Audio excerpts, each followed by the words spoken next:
Before we get into the issue of accession of Jammu and Kashmir to India, let us understand how Maharaja Gulab Singh created this large and diverse state in northwest India. Maharaja Gulab Singh became the ruler of Jammu on 17 June 1822. Maharaja Ranjit Singh, the then ruler of Punjab, himself anointed Maharaja Gulab Singh at Jio Pota Akhnu.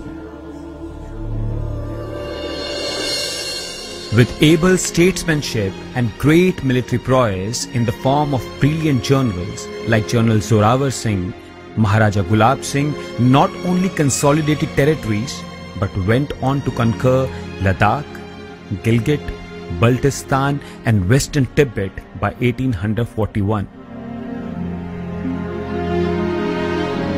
By virtue of the Treaty of Amritsar signed between Raja Gulab Singh and Governor General of India on 16th March 1846, he got sovereignty over the entire state of Jammu and Kashmir.